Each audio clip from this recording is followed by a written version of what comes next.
every district in the IBEW.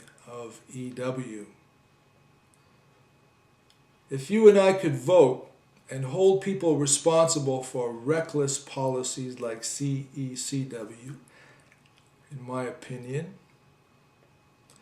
do you think that any IBEW members would be losing their jobs because union contractors are hiring unlicensed people off the street to replace skilled and licensed people with low-cost labor to perform electrical work?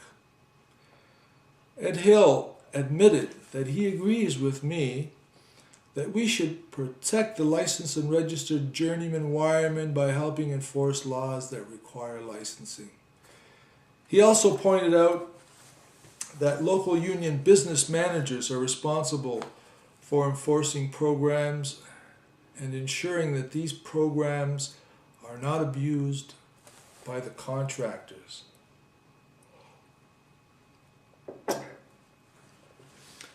Brothers and sisters, I don't accept that. I believe Brother Hill should be responsible for the harm that his policies do to our electrician status.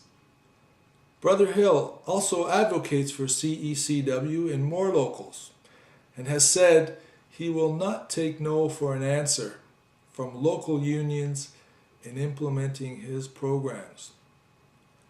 I believe we should pass one member, one vote proposal and let Brother Hill defend his policies in a union election where he has opposition that can debate him on these policies and compete for your votes, thereby making him accountable.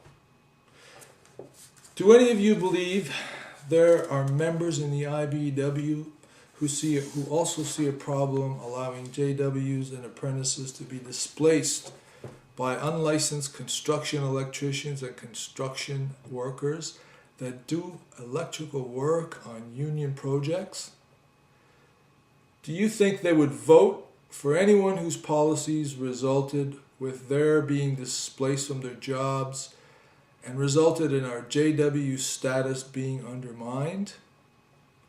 Are you familiar with the one man, one vote proposal, brothers and sisters? I believe we need to pass a motion to support the one member, one vote proposal in 15 locals from 15 different states and provinces in order to carry the motion to the International Executive Council. A decision will then be made to hold a referendum vote that will allow every member in the IBEW to vote on the issue. And if it passes, it will change the current delegate voting at conventions for international officers into a vote conducted directly among the members. Each member will have a vote on those positions I mentioned. I believe we need to implement a one member, one vote system of electing IBEW officers to make them more accountable to us. And I believe we need challengers to run against the current IBEW officers to hold them accountable for what they do for us. That type of democracy will reinvigorate the IBEW and involve the membership in important decisions.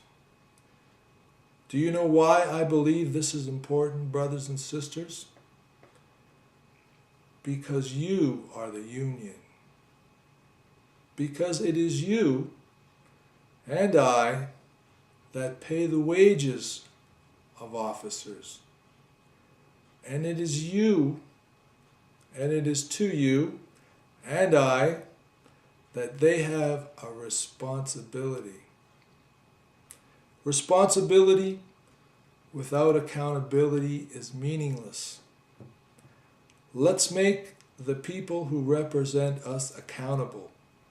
Join me and support the one member, one vote proposal at your local union. And let's advance it in an overwhelming manner so that no one will dare to challenge our will.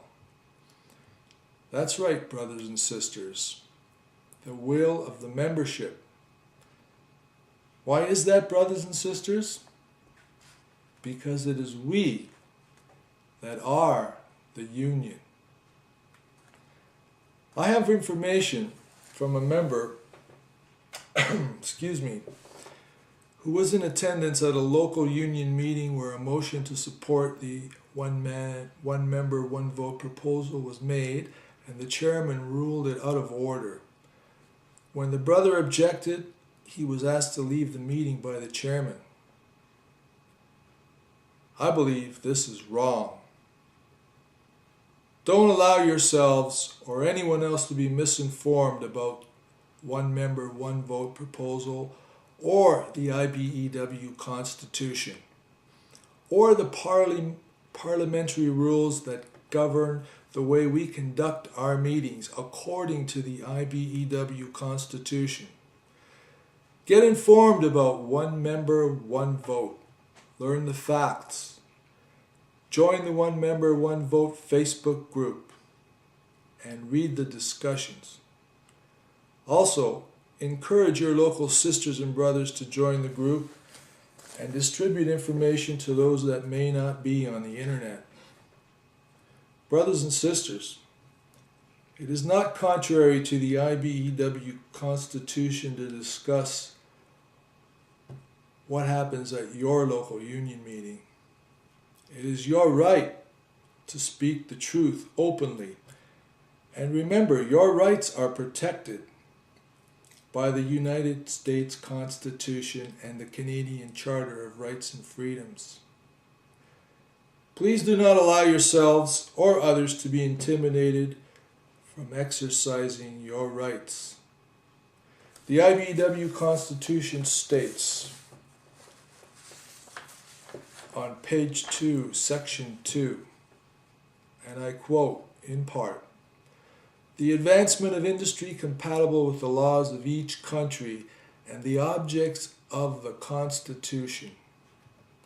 It also says, and I quote in part, "It recognizes the sovereignty of each of our great nations." Let's work together to promote one member, one vote in the IBEW and advance the proposal in your local union. And let the membership vote in a referendum according to the IBEW Constitution. Thank you, brothers and sisters. I hope I get a chance to make this speech in person to the great activist brothers and sisters who will be there, and I hope to join, in Washington, D.C., April 15th, in front of the International Office. I hope Ed Hill would be there to greet us, and I hope he comes to take part in some brotherhood at the cookout that will be held Wednesday evening starting at 4 o'clock. See you there, brothers and sisters.